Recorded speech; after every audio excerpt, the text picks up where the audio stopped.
You cannot compromise with things that aren't true. Are you kidding me? We're going to have a gay atheist talk positively about our church? Oh, bring him in. Not only bring him in, but we're going to let him speak like he's speaking for us. Is peacemaking always compromise? And where do you compromise and where don't you compromise?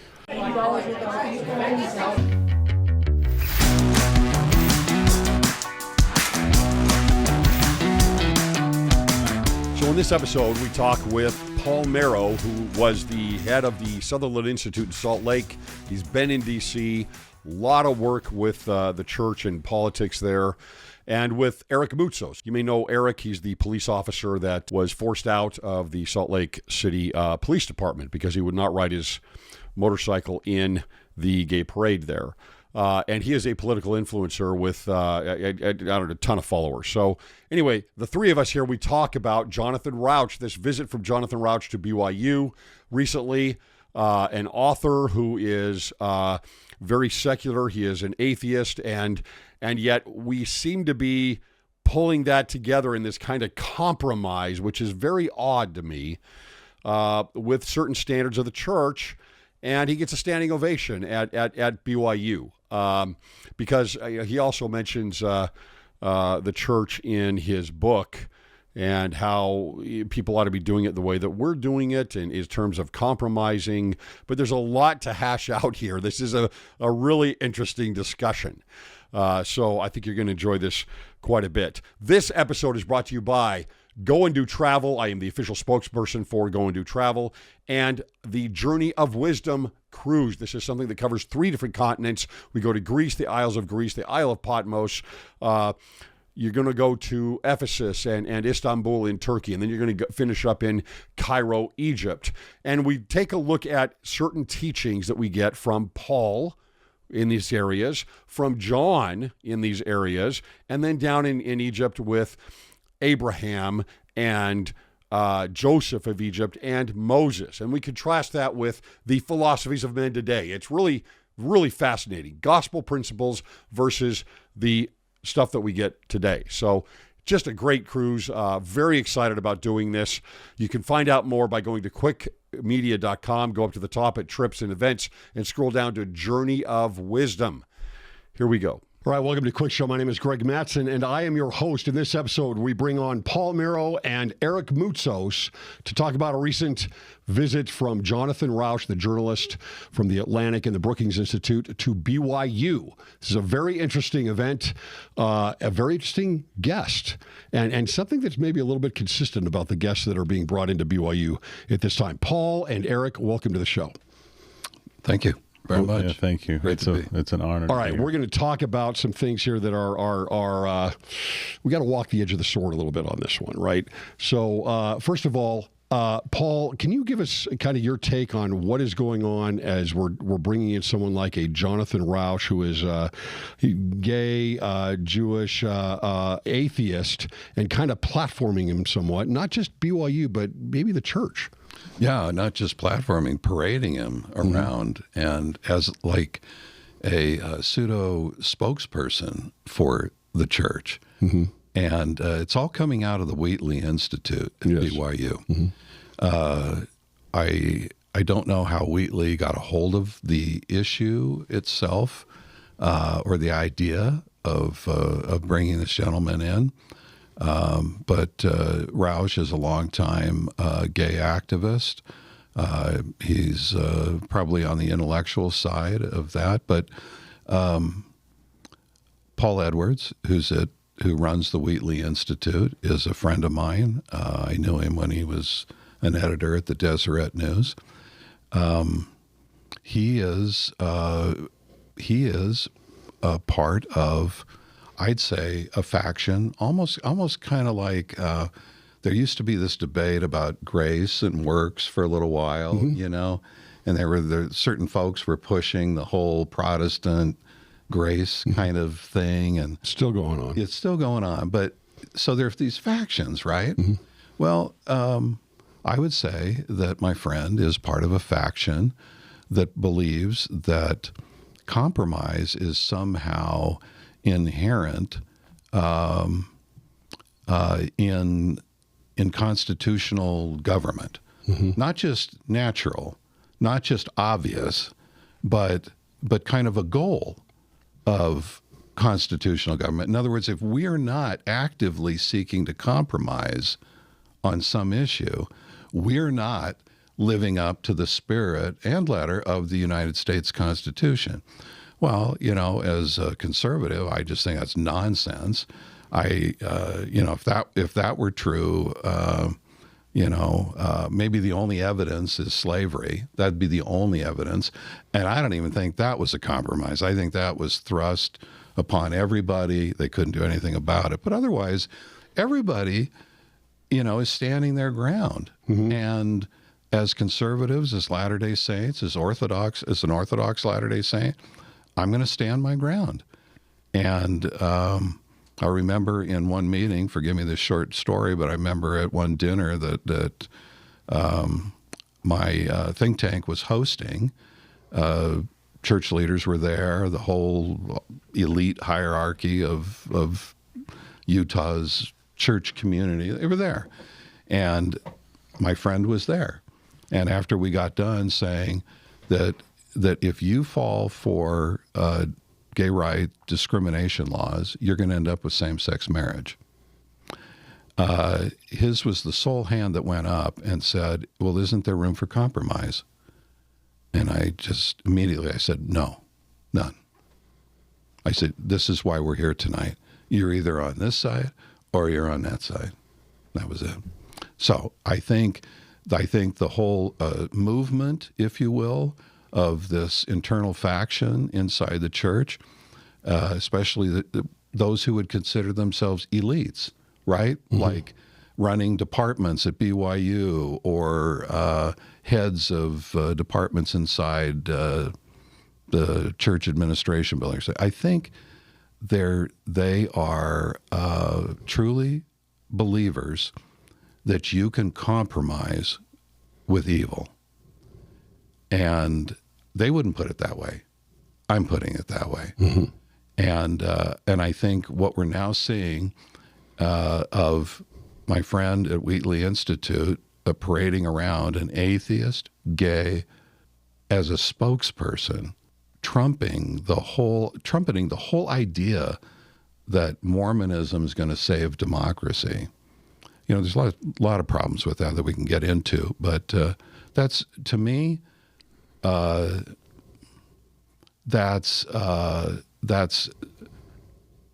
it's not apostate kind of thinking at all. It's just an opinion that they have, but it certainly isn't orthodox in my. Yeah. So Jonathan Rauch, he talks about a Madisonian pluralism with the Constitution, right? It's like, and we've talked a little bit about this in terms of pluralism. And you see this in the Book of Mormon. Pluralism exists. It's like, look, you don't have to believe in what we believe really, they've got a theocracy, right, in the Book of Mormon, and they're saying you don't have to believe in the church, you don't have to believe in the gospel of Jesus Christ. You can be who you want to be. It's not until there is actually harassment from those other individuals toward church members that some legal issues come in, because apparently pluralism only works one way. Absolutely. So, and it seems to me like it's kind of the way it is right now. Now, Eric, you got some additional things you're going to add here, but I wanted to ask you first. There is a message that comes from the prophet, and it comes from a previous devotional from Elder Stevenson as about peacemaking, right? And if I sit there and I look at that in a vacuum and everything they've said, I think it's like, look, this is great. This is important. This is, but it can be, it seems to be in some ways that we're taking it kind of this adjacent area of diplomacy, using this idea of peacemaking, right, into a compromise. Is peacemaking always compromise? Is that what it is? And where do you compromise and where don't you compromise? Well, so I would say, my background as a police officer, we were supposed to be peacemakers, right? Or excuse me, peacekeepers. We are here to keep the peace, right? And we've kind of turned that into this idea that if you say something or if you kind of stand back or push back against it, you're disturbing the peace. peacemaker, I would submit that we are here to stand up for exactly what is true, because you cannot compromise with things that aren't true. And I've learned this. What do you mean? Give me an example. Well, for example, I don't know if you're following this recent Utah State University, where these these men pretending to be women are now in the dorms at Utah State University. In the women's dorms. In the women's dorms. And the Utah State University spokesperson said that they are now citing SB 296, which if your viewers don't know what that is, it was a compromise bill. Fairness for all. Fairness for all, where it's going to be balancing religious freedom and gay rights with housing and employment. And so they're now citing that. And for your viewer, my backstory, I don't know if you want me to get into that. Sure, go ahead. Yeah, do that. Basically, over 10 years ago, the Salt Lake City Police Department took my badge and my gun for discrimination because I didn't want to celebrate in the LGBTQ parade in my uniform. I asked to trade assignments, and they thought that was discrimination. And so then I was all over national news. That's when I met Paul Mero, and he helped me tell my story. And ironically, they used me as the religious freedom piece for that bill, 296. And I thought, oh, this is good. Like, we're all coming together. From your story. From my story. Mm-hmm. But little did I know that 10 years now, they're going to use that same legislation to justify men in women's dorms. And it is a women's space. Like, it is a very intimate 6 beds, sharing one bathroom, sharing one shower, sharing one kitchenette at Utah State. They're using that. So that's why we cannot compromise with things that aren't true, because now we are discriminating against real women in real women's spaces. So you're kind of opening up a can of worms when you do that. Yeah. So yeah, it's not just that they're men in women's dorms. These are what they call the dorm moms. That's right. Right. So they're like the resident assistant or whatever. They have a key if they need to. To all the dorms. To at least to that. Yeah. To that whole complex. Yeah. The building and everything else. And that's concerning. And so they're citing a precedent of a bill that used compromise, and now it's like, okay, where does it stop? And that's, Paul, we were talking about this. It seems, and I gave the Book of Mormon example, right? It seems that pluralism always works in one way. Yeah. Go over that a little bit. Yeah. Evil has no sense of pluralism. So if we use the Book of Mormon analogy, even I was just reading in Alma 48, and it's Moroni versus Amalickiah, right? Who was an evil son of a gun, right? Mm-hmm. He had just manipulated his way all the way to become the king of the Lamanites, and Moroni is like, go live your life, I mean, if you want to be this way, go be that way. Just leave us alone. In other words, we'll live and let live. Mm-hmm. Just let us live our religion. Mm-hmm. Let us be with our families and practice our faith. And we're okay with that. The other side, the evil side, just cannot stand it, cannot bear it. That actually is just, I think, a proper analogy with the homosexual agenda, the movement over the decades, the progress that they've made. It's for the longest time, even as an old culture warrior, I would say, live and let live. We're willing to do this. We're not trying to tell you not to, shack up with whoever you want to shack up. Those days were long gone. Even years ago, they were long gone. And they just can't have that. They can't have it because there is this, there's just this kind of inherent thing inside them that won't let them, they cannot live with anybody saying that what they do is wrong, immoral, or a sin. And whenever anybody who says one of those three things about their lifestyles, is immediately ostracized, an enemy, they're out to be canceled, destroyed, whatever the modern terms are for this. Yeah, I would say there's probably separation there, just in my opinion. I think that there's a lot of individuals that would live in that LGBTQ community or identify that way that don't have the agenda, right? They don't care. They can let people live the way they want. But there is a group that sit behind a movement that does not stop. And that's what I think you're saying. An understanding of the pluralism is, as I was saying before with you, Paul, I think that when you start putting these things into law, right, you start putting identity groups into law, then what you're doing is you're creating a power structure, a legal power structure to that strengthens the agenda. It doesn't strengthen the individuals that are saying, I want gay marriage, or I want to be in a gay marriage, or I want to live an LGBTQ lifestyle. What it does is it strengthens the movement because they've got legal force behind them to push to the next step, right? And there's always a next step. Yeah. And a lot of people don't understand that, right? And I think that, Eric, with you're kind of a conservative activist and influencer. You probably understand that and that's what you look at. You see, okay, well, if they're stepping here, I already know what the long game is. I knew this 10 years ago. I met a guy, this Troy Williams guy, Equality Utah, right? He's kind of the leader of this, pushing these ideas. He's the executive director of Equality Utah. When I met him, he wouldn't even look at me, right? So I tried to, cross the aisle and try to talk to him.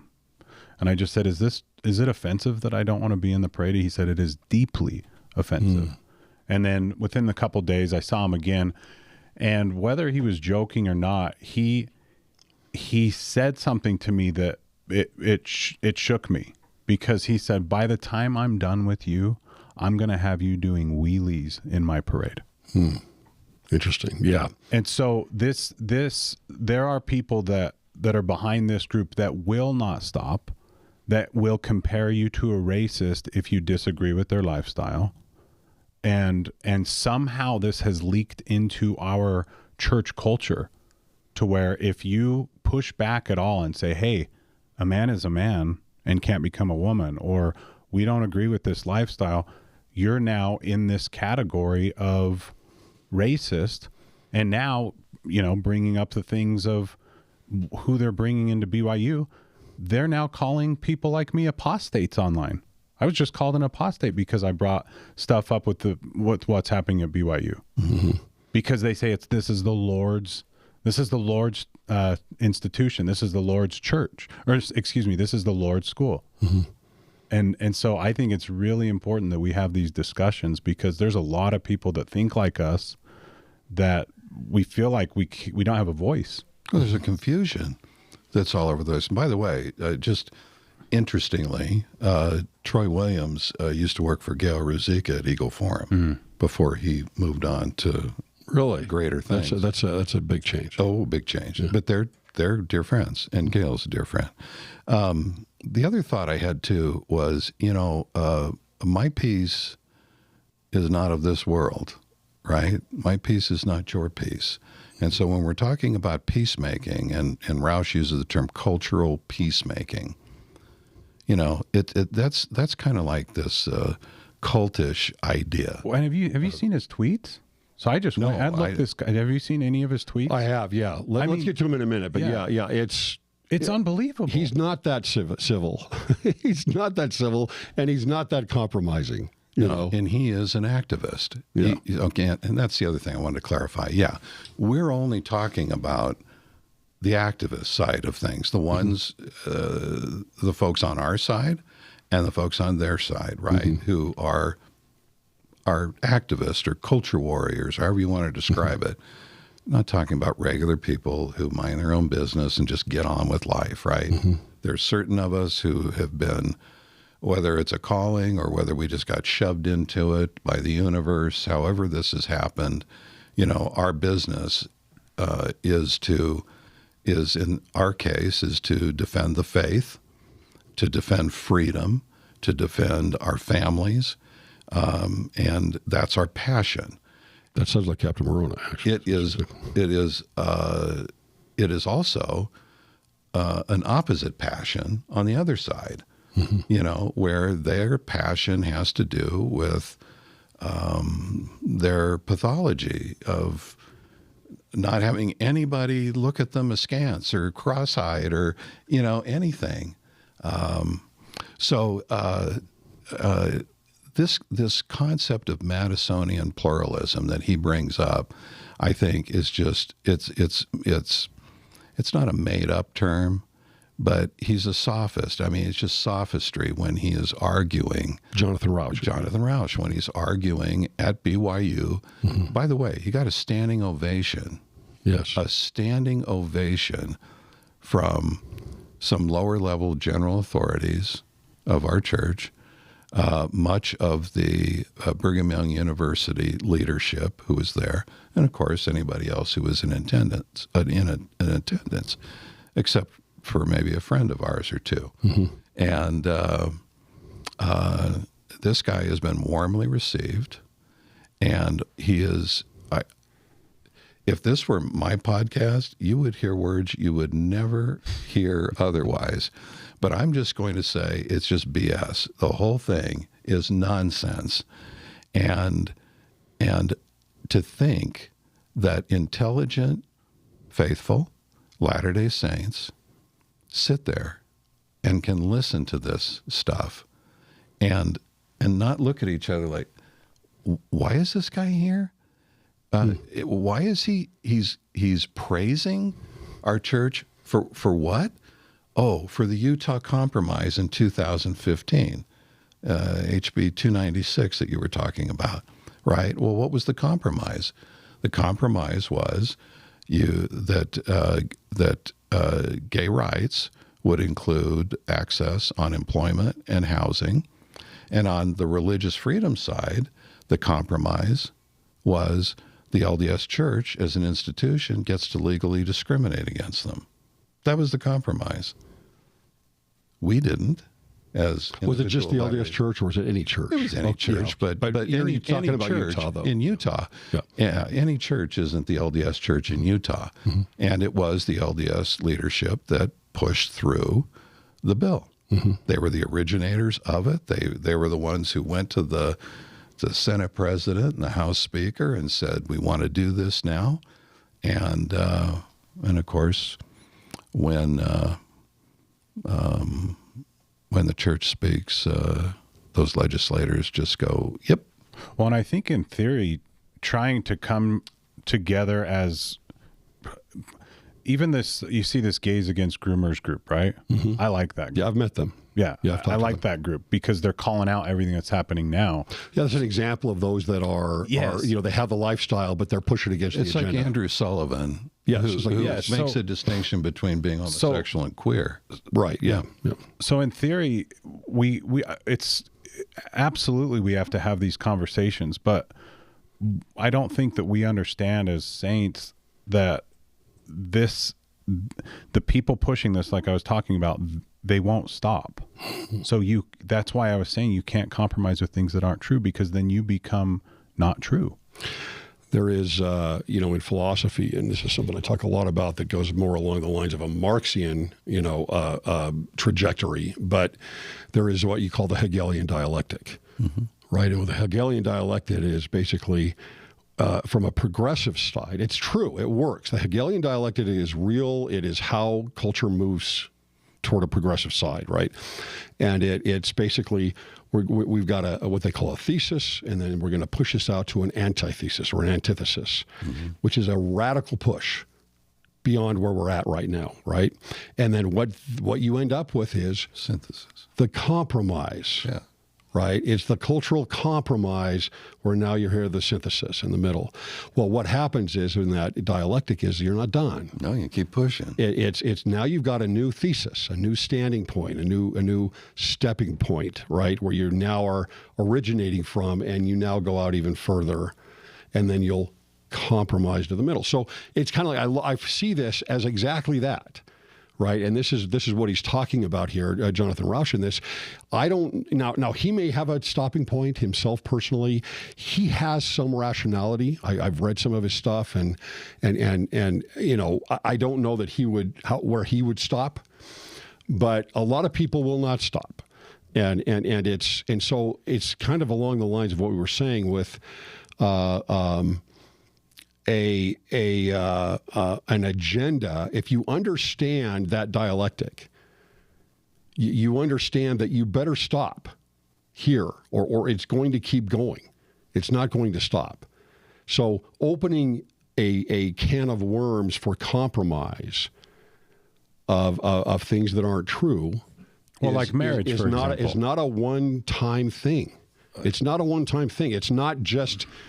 It's not even here. It's not even one. It's not even just religious institution, because we'll get to the RFMA in a minute, and gay rights. It's well beyond this. Mm-hmm. Was it 2015 when the compromise? Well, not the compromise, but the gay marriage. Yeah, right. Mm-hmm. Yeah. June of 15. Mm-hmm. And so many of us were saying this is gonna be Pandora's box, because if the government's going to come in and they're going to decide what the definition's anything goes. Because if you can change definition of marriage, which you can't, it's between a man and a woman and God. So the idea that gay marriage, well, it's not a marriage. If you want to call it a civil union, that's fine, but it's not technically a marriage. And I got caught up in saying that too. Gay marriage. Well, right. It's not a marriage. Right. Well, if you can change marriage as a definition by the government, why can't you change gender? So that's where we're at now. Mm-hmm. And where I submit where we're going is age. I go even beyond that. I think it'll go beyond and so that. What does it matter what age you are? Well, Justice Gorsuch on the United States Supreme Court, I can't cite the name of the ruling, but it was, title whatever, civil rights law over the word sex. And he says the word sex now includes sexual orientation and gender identity. Are you kidding me? Okay. It's not biological. So much for a conservative court, by the way. When one of the guys who's supposed to be the most conservative on the court gives that kind of a determination. That's where everything is upside down now, everything. And it's why that I've said for years, culture war is over. Doesn't matter that we keep fighting fights. The fights exist precisely about the dialectic that you just described. They will always exist. There's always a new baseline for the other side to bounce off of. But it is unbelievable to me. I'm just looking at this article about Rauch speaking at BYU and being interviewed about it. Is that the one you read? Well, this is a Tribune article, yeah.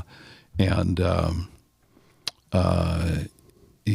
if I may, he says, as a married, openly gay man, the Tribune reporter's writing, as a married, openly gay man, the writer was somewhat worried that, quote, this Supreme Court might yank the rug out from under Obergefell, the ruling on same-sex marriage. Quote, still, it was extremely meaningful to me and my husband that Congress, by an overwhelming margin, voted to inscribe our marriage into federal statute. That's the RFMA. In 2022. Respect for Marriage Act. It's actually the Respect for Same-Sex Marriage Act. It's not that. That's a huge safety margin. And then he says this. The reporter says, he got a bit emotional describing how Latter-day Saint leaders agreed to help people, quote, commit sin outside their church because we want to share the country. Rauch says this. He says he thinks Latter-day Saint leaders agreed to the Respect for Marriage Act and the Utah Compromise and all the crazy in between because the leaders of our church want to help people, quote, commit sin outside of the LDS church because we want to share the country. That's his version of pluralism. That's crazy talk. But that's the kind of talk that got a standing ovation at Brigham Young University. Well, so you have. I mean, look, I think there is an ideal of pluralism. Right? There's an ideal of pluralism. I want to live with evangelical Christians. I want to be able to live with Muslims. I want to be able to live with everybody and have a singular universal law, right? That we all abide by. Good people have an idea of pluralism. Yeah. Now, but here's the thing: it's not my top value.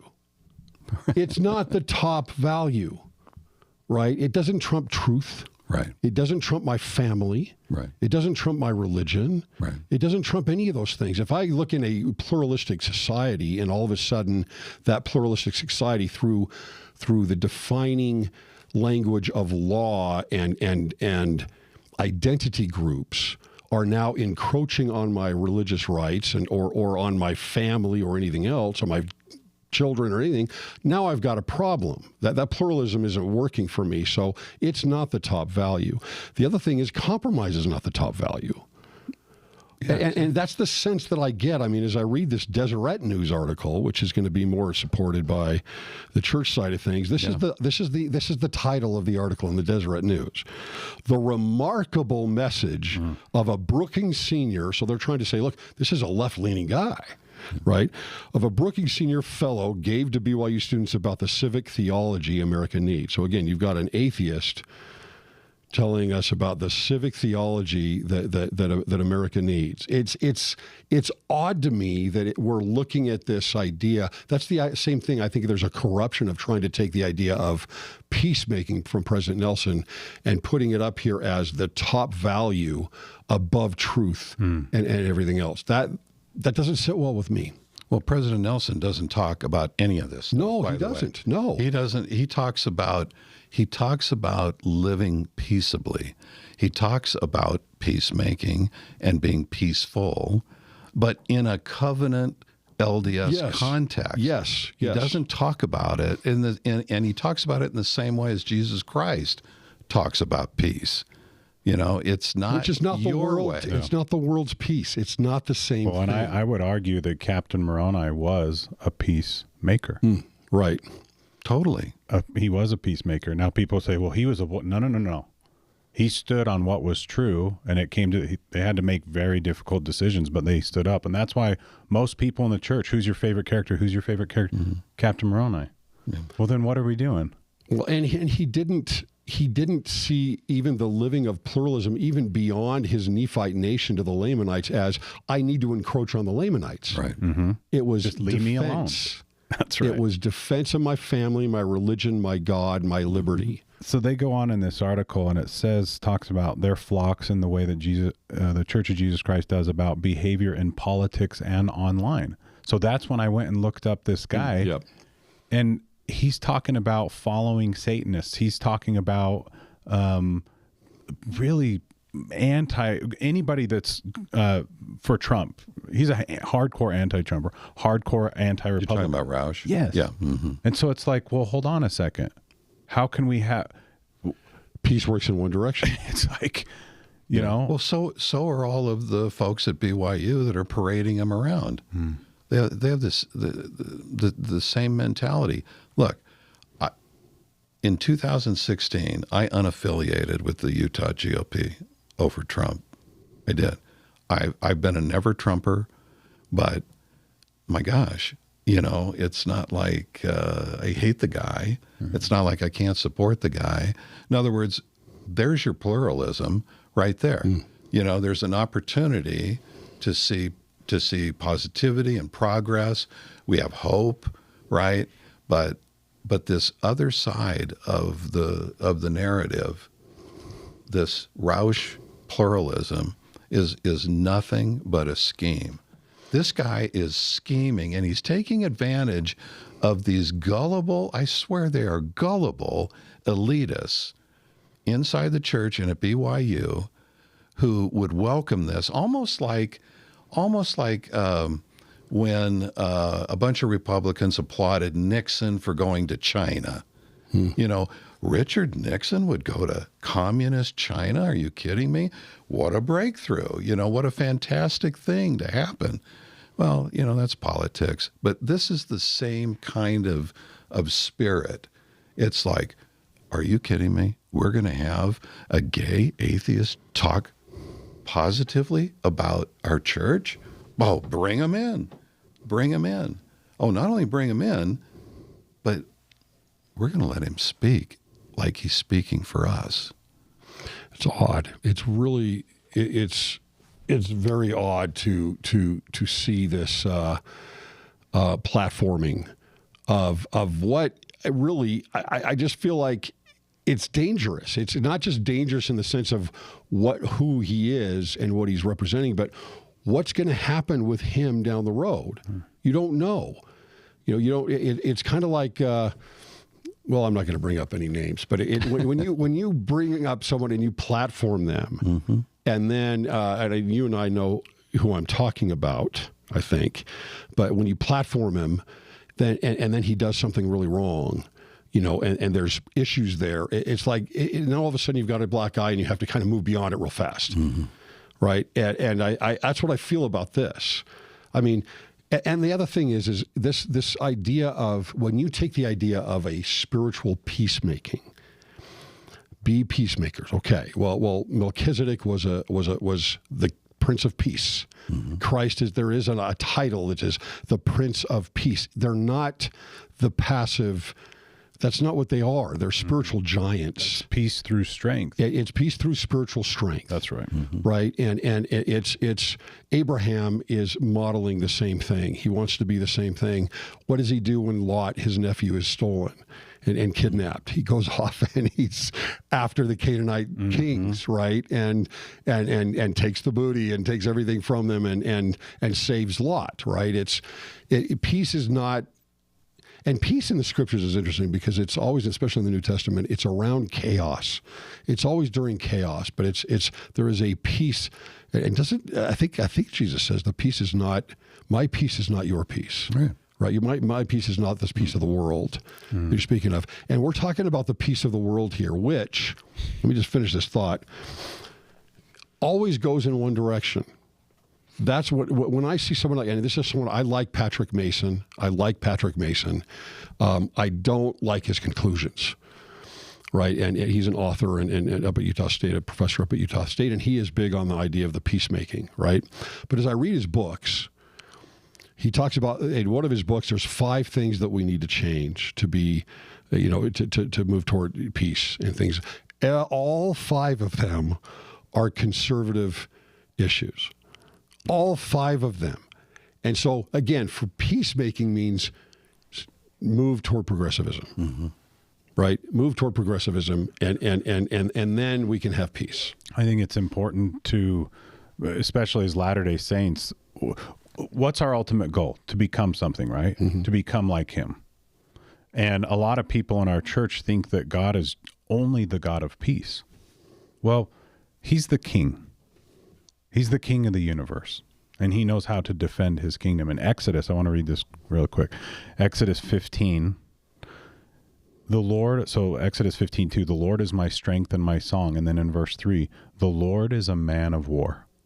The Lord is his name. Pharaoh's chariots and his host hath he cast into the sea. His chosen captains are also drowned in the Red Sea. The depths have covered them. They sank at the bottom of the stone. So the point I'm trying to make is that if we are to become like him, we have to know when to fight righteous battles. And right now is the time to fight these battles. God is just looking down at us and he's saying, whose side are you on? I always wondered why we still have the Old Testament, by the way. Whose side are you on? Because if we're to become like him, we have to know how to defend the kingdom and defend what's true, even though we're all sinners, right? We're all messed up. But are you going to stand up for what is true in the face of all this, being called a bigot, being called a homophobe? We have to be allowed to live our faith, period. This is why Joseph was martyred. This is why Joseph, Brigham, Wilford Woodruff, and others had already planned to leave the United States. They were not allowed to live their faith. And what I mean by that comes right back to this issue. And they all understood that living your faith means living according to the dictates of your individual conscience, regardless of what faith you are. Regardless of what faith you are. Well, when the Reynolds decision came down in 1879 outlawing polygamy, they threw the baby out with the bathwater. I think reasonable people could go, yeah, that's actually not part of Western civilization, this whole idea of polygamy, regardless of what you think religiously, Latter-day Saints. But they threw out this idea also of living according to the dictates of individual religious conscience. And that's what we face today. And this is where, the old cliche of the slippery slope. This is what's happening. So in 2015, Utah put sexual orientation, the words, sexual orientation and gender identity into state law. Basically codifying it. Codifying those words that can mean anything. We know it can mean anything. And Utah State's example is... Well, look at the Family Proclamation where they say gender. Now it means something different. Means something entirely different. So we were faced with that. We knew where this really was headed. Some of us knew where this was headed. The next step, we talked about this earlier, is public accommodation. So in other words, in not just employment and housing, but everywhere in life, there will be the civil right for public accommodation, meaning that they can do anything they want, wherever they want, just like normal human beings, right, can do things. That's how they're going to argue it. Yeah. But that's going to be, by the way, that is the line that the church drew in the sand. Equality Utah wanted public accommodation. They still do. But during the compromise, the church said, no, we'll keep it at employment and housing, but we're not going to put up with the public accommodation aspects of this. So this thing is headed to a point where... But the RFMA wasn't. The RFMA wasn't. Well, the RFMA doesn't protect anyone from the public accommodation. Oh, RFMA doesn't protect anybody against anything. That was the next evolution of this, though, and that doesn't protect it. No, it doesn't. But it's all going to come back on us in terms of individual religious conscience. We either can live our faith, we can either be covenant Latter-day Saints, however the prophet defines that for us, or we cannot be. And my prediction after 40 plus years in this culture war is that's going to be the tipping point. That's going to be the final test for faithful Latter-day Saints or non-faithful Latter-day Saints. You're either going to put up with the compromise nonsense, or you're going to choose God, you're going to choose the covenant, and choose to live according to the dictates of your covenant faith, period. I'm not talking about anything other than we already know in the temple.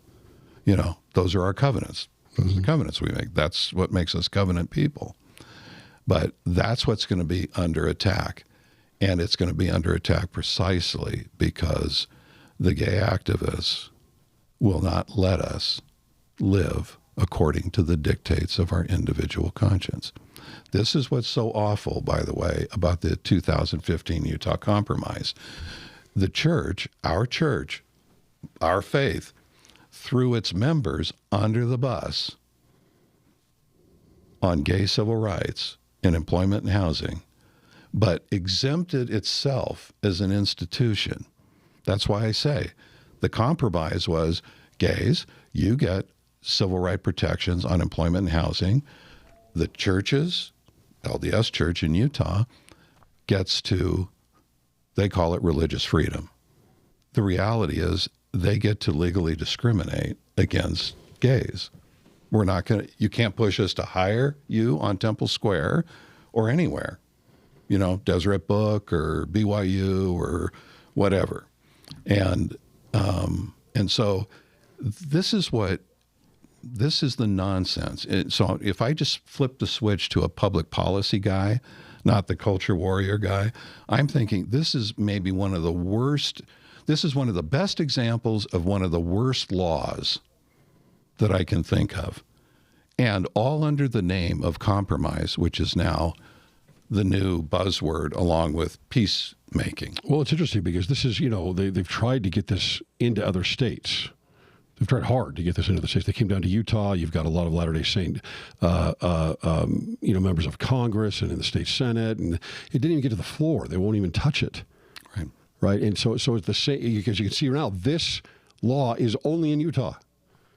I don't think there's another state that's adopted anything similar to this up to this point that I can think of. That I don't know. And it's like, well, wait a minute. Why not then? Why isn't anybody else adopting this? It's probably, Utah's probably the only state, if other states have adopted it, Utah's probably the only state that balances the gay civil rights off of religious freedom. Yeah, that could be. Well, it's interesting because the RFMA, all right, you go down to the next evolution of this, and it does the same thing. It's only protecting the institutions. Yes. The religious institutions. It does not protect the Colorado baker. No. Right, from doing what they want to do. Right. It doesn't do anything like that. Florists, web designers, no. Yeah, and that's why you had someone like Senator Lee who would not sign off on it. That's correct. Yeah. Right? Yeah, Romney did, but Lee wouldn't do it because he's like, look, it's okay up to a certain point, but I'm only signing this thing if this is extended out to the citizens, right, and the individuals. Right. And it's like, well, isn't that really what the laws are supposed to be for? I know. Is the citizens, institutions secondarily. It just makes you wonder. As a rational human being, it makes you wonder the motives of those who are pushing this. Well, I think it's to protect the church. I think that's what they're looking at. It's we're going to protect the church. But the religious exemptions that Romney added with church legal counsel's advice were nothing new. They own the religious exemptions in the Respect for Marriage Act of 2022 only cover protections that already exist. Nothing new. Nothing new. Nothing new. So if you're getting nothing, the only thing you're getting in the Respect for Marriage Act by endorsing it is endorsing same-sex marriage. That's it.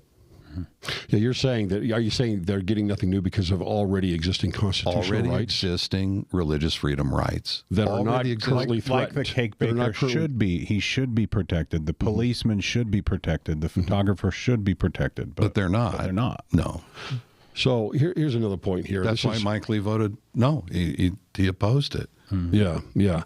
So this is part of the Deseret news article also. This is with Tad Walsh here. And here's the subtitle coming down to a certain section of the article. It says, Elevating Latter-day Saint Civic Theology. Right, so a civic theology. Oh. So here's what he says. Rauch, again, a non-Christian. They keep bringing this up. It's like, yeah, okay, I don't know why that's... Anyway. Or that he's gay. Yeah. Or said the answers to American political problems lie in the teachings of Jesus Christ and James Madison, who, like other founders, said the Constitution would rely on values undergirded by religious teachings. Okay, sure, I believe that, right? Then he goes on and he says, I'm not going to follow that part there. I will say, as a secular person, if I can help spread the word, the gospel, as it were, I will do my best. Right? So his gospel is this civic theology that he's saying here that we are spreading, right? Totally made up concept. 1978, Neil A. Maxwell. You ready for this? Sure. Meeting the challenges of today. He said, we are now entering, 3 years before I was born, we are now entering a period of incredible ironies. Let us cite but one of these ironies, which is yet in its subtle stages. We shall see in our time a maximum, if indirect, effort made to establish irreligion as the state religion. It's actually a new form of paganism that uses the carefully preserved and cultivated freedoms of Western civilization to shrink freedom even as it rejects the value essence of our rich Judeo-Christian heritage. And he goes on to say, Brothers and sisters, irreligion as the state religion would be the worst of all combinations. Its orthodoxy would be insistent, and its inquisitors inevitable. Its paid ministry would be numerous beyond belief. Its Caesars would be insufferably condescending. Its majorities, when faced with clear alternatives, would make the Barabbas choice, as did a mob centuries ago when Pilate confronted them with the need to decide. One of my favorite stories right there. Yeah, yeah. So it is a religion. So here I joined the church when he said those words. It is a religion, and people need to know that this wokeism, or whatever you want to call it, they're forcing their faith on us, and we have to stand up and say no. It's secularism. It's progressivism. Wokeism. You're right. Call it whatever you want to. It is the antithesis of the gospel of Jesus Christ. That's what makes this whole business at BYU so confusing. So in the same breath that the Wheatley Institute at Brigham Young University parades Rauch around, you have President Holland come in and give what was called the musket speech, right? And now you have Clark Gilbert, the church education commissioner, saying, by the way, professors, you just can't believe whatever you want to believe and share it with your students. This isn't that kind of university. The Lord's University is the Lord's University. It's not Harvard of the West. It's not some other secular school. If you think you want to be professors of a secular school, please move on. But the centerpiece of Clark Gilbert's let's say, clamp down on these professors and employees at Brigham Young University has to do with all the elements in the family proclamation. These are we're no longer really talking about BYU professors who taught evolution back when I was at BYU and stuff. It just... You mean the proclamation that the BYU professor tore up in front of... Okay. The law professor absolutely tore up. I just didn't know if that's the one you're talking about. No, it's exactly the one we're talking about. And it's exactly the one that faithful Latter-day Saints know, understand, and follow and believe in. And so this is the confusion, and maybe confusion ought to be the buzzword here. Because even though the three of us and others who have stepped foot into the arena and on the battlefield, we've had certain experiences. We see things, and we can see things around corners and down the road. The average Latter-day Saint, who doesn't have all these same kinds of experiences that we have to be confused. Which side of the mouth do we listen to here? Do we listen to President Holland and Elder Gilbert, or do we listen to the Wheatley Institute and the gay atheist? And I thought News. President Nelson just said, "Don't listen to non-believers." He did. He just did. He did. Yes. And I have to assume now that the non-believers include some of the folks who teach at BYU. And Rauch. And Rauch, especially Rauch.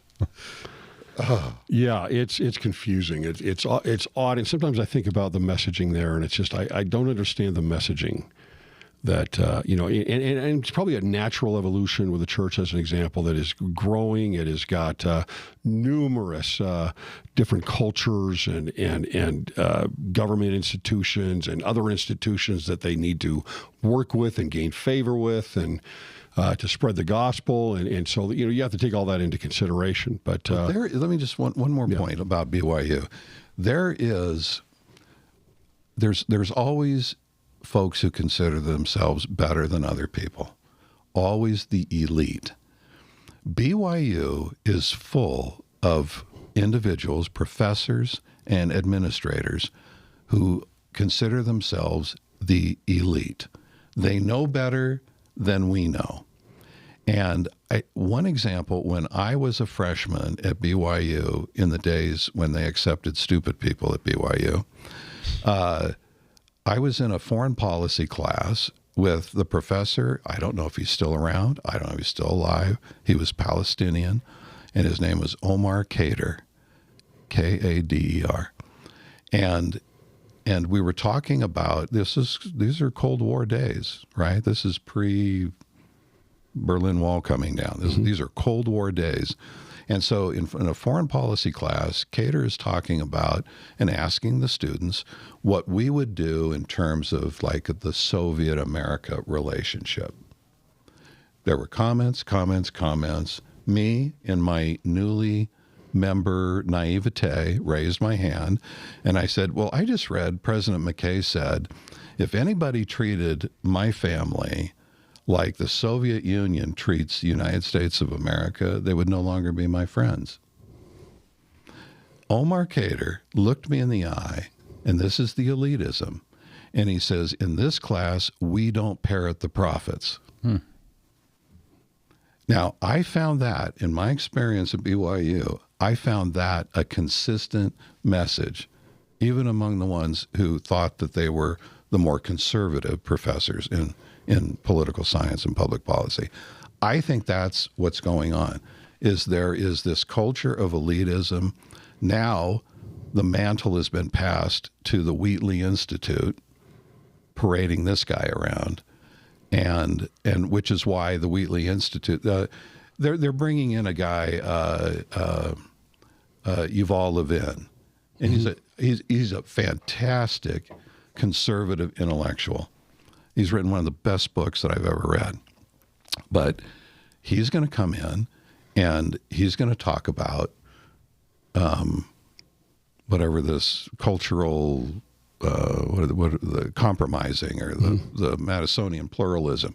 He's going to be this conservative voice that Wheatley is now going to toy with, to give support to what Rauch and maybe what Elder Stevenson talked about on peacemaking, that Wheatley carries the mantle now of this elitism faction in the church who's going to press forward with this idea that we have to compromise with evil. Yeah. Yeah, it's confusing. And the thing about BYU is in some ways it's kind of a microcosm for the church, and that's why I talk about it a lot, because it's you get this microcosm of things that are happening there, and the culture and the policies, and it's like there's just this little microcosm of a much bigger thing, and maybe a little bit of a bulwark, that we look at. So, any last thoughts on Rauch or what we've talked about here? My thought is this is why we have the Book of Mormon. Turns out it was talking about us, guys. Turns out. Exactly. Turns out, study Bednar's talk. Study the end of Ether. Study the end of Mormon when Moroni's talking. Who's he talking to? Us. We've got a lot of work to do to get to a place where we can be kingdom ready, right? And this is the time to do it. And I think the most important thing we can do, especially for our children that are going to BYU and probably confused, is let them know who they are as children of God. Let them know that they were born to become kings and queens. Let them know that we have to stand up for these things, because this is one big test and we are in it right now. Yeah. My last word would be just follow the prophet. Just the prophet. Follow the prophet. I mentioned earlier, if I got a phone call from President Nelson right now and said, Mero, knock it off, I'd knock it off. I'm done. I would do whatever he says. But he's not talking about this stuff. There's nothing about this that he's talking about. And he's not the kind of man, by the way, that takes his show on the road. He speaks when he has something to say. And I think there's a reason why that a lot of this compromise talk, really you don't hear it that much from the brethren anymore. And it's down to the BYU level. Because they're in an academic environment where they're allowed to bring in a gay atheist Jew to talk.